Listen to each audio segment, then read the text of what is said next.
hello, my dear friends. It is so great to see you and get to catch up after at least 2 years, right? I feel like it's been longer. It feels like it's been a lifetime. Yeah. I feel like the last time I saw you was Tanglewood. I remember you would always warm up in that little courtyard area outside Ozawa Hall, like pretty early in the morning. Oh yeah. Pretty early, but and it's loud. It's clarinet, and I was right down this. I was right down the hallway because we had our own little practice room, which was actually a storage closet with bugs in it. But Nice. pretty nice. And we would hear you. And I remember Sorry about that. no, people would be like, that guy. His name's Danny Goldman. He's insane. He's so good. I'm Wow. warming up over there, and you were just like, you'd be like. Actually, that's funny because I had no concept that I was like in like a central public space, but I did it because a lot of times the room behind me, there was a door that was to like the storage Steinways for the stage, and all the big pianists coming through would warm up there. So I remember like Emmanuel Axe would be up there like warming up, and I always wanted to be right outside the door because I would like I remember hearing him in the morning warming up and just being like, oh I my know. God. We, Grace, you and I met at. Did we actually meet at Juilliard? Probably. I think so. And I remember your name and I remember seeing you first day of opera. Yeah. I think it's the fact that we're both Graces means that we're always somewhat aware of each other because our not quite so common. But that was so nice that we could share our first year in TDO together, both coming from New York and transitioning into, opera life. I mean, what was that like for you? Being in opera really taught me it's like the kind of thing where I can practice as much as I want and can never know what to expect the first day. So that was a big learning curve for me. But besides that, just the community and the family, the welcoming warmth of all the orchestra members, that I think I will never forget that. Yeah. Yeah, and then it was so cool to get to reunite with both of you at Dallas Opera. And Yeah. what were your auditions like? And was it a difficult transition moving into opera rep? The Dallas Opera audition was my first professional audition. I really, really wanted this job because my husband Scott is from Dallas. So Right. him wanting to Good be old with Scott. family, yeah, I just really wanted to move here. So I think that was a huge motivation. It was all or nothing. Like that's like a dream story. I mean, well, it's obviously meant to be. And your husband Scott, he was an oboe player, and now he's a Right. police officer, right? Yes, that's right. Pretty cool. An incredible oboe player. His colleagues call him the oboe cop. That sounds like a superhero, like waiting to be crafted.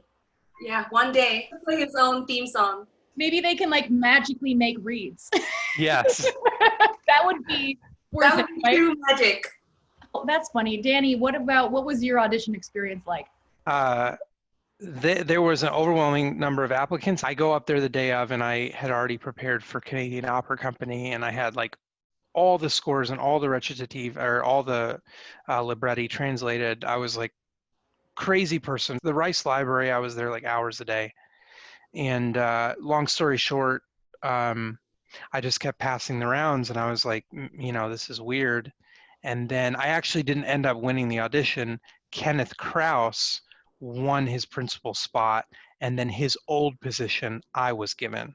And then like I called my parents and I was like, I think I just won a job with the Dallas Opera.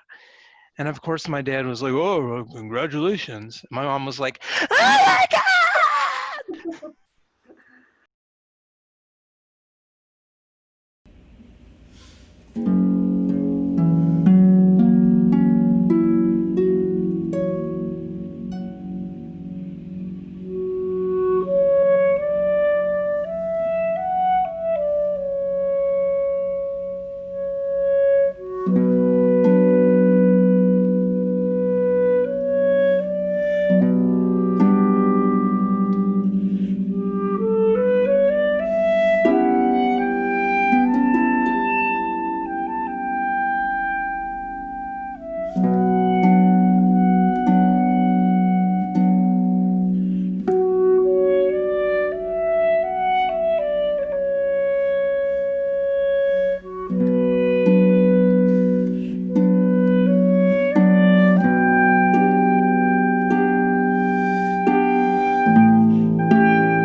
Didn't win an audition until this one, actually. It was Dallas Opera. It was my first.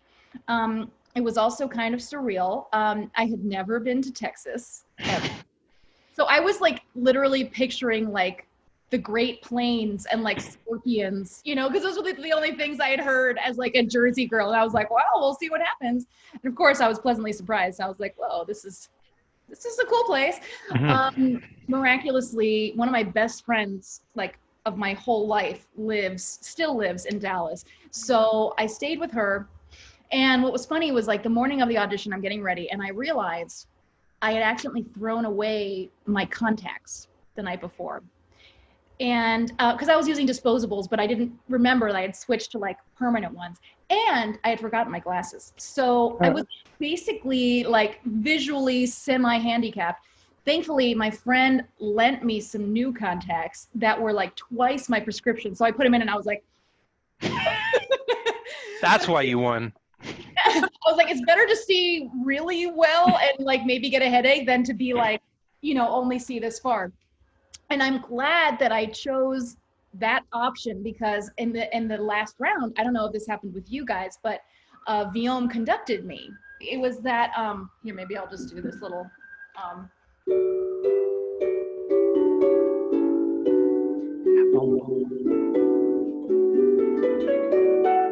whatever. And I was also really happy that they asked for Bohème because that was the only opera I had ever played before. There's definitely a level of active listening that I never had to use before being in the pit because of the singers and waiting for the cues, really knowing the parts. My ability to be in multiple dimensions at the same time really grew. Oh yeah.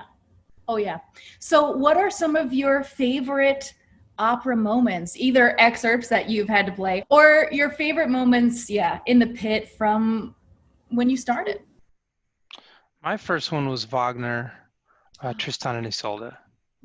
That I fell in love. The majesty of like that many things coming together, the size of it, the sweep of it, like, yeah. And actually, there's a funny story that goes with that I'll tell you really quickly.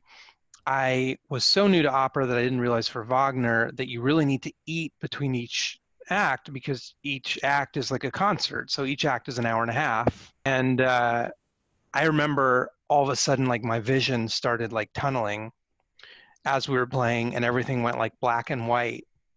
And like I started like swooning.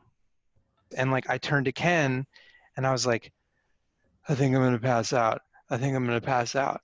And then he was like, okay, just sit out, just sit out. So luckily I didn't pass out, but from that moment, like I learned you have to like eat and get your blood sugar up. It's so exhausting. I mean, I played Siegfried as a part of the ring cycle last year, and I'm not even playing the whole time, for goodness sake. I mean, I'm only playing for maybe an hour total, spread out over 4 hours.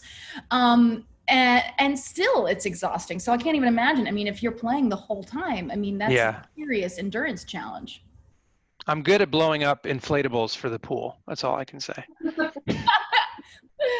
Oh my gosh. Grace, what about you? I think my favorite one, or at least the most memorable one, is Madame Butterfly, because I just had my first son, Johnny. He's 5 now, but just knowing what's going on stage, I just couldn't handle it. So towards the end of the opera, I was in so much tears, I couldn't see the music. It was just that emotional. It was a crazy experience.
remember like all the times we looked over at each other and I was like making faces at you. And then I remember the first rehearsals you were trying to be like, you know, obviously you're always professional, but you were trying, and you like looked over at me and I was like, and you were just like, stop.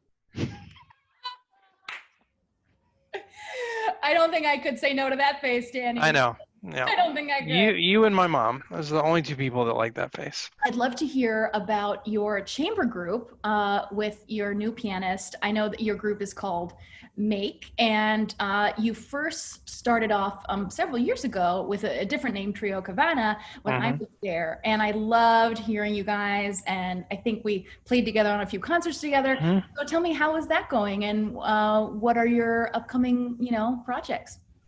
Well, we're very excited to, I mean, we're shifting a lot because of COVID. Most things are online now. We have digital media and we're working on like a private concert structure that's COVID safe and follows all the state mandates. But Like, yeah, we started as Trio Kavana from summer festivals in college. We've always played chamber music. And then once I started in the opera, there wasn't, you know, even though it's chamber music in some ways, it's really, really not. So, and then we met this unbelievable pianist.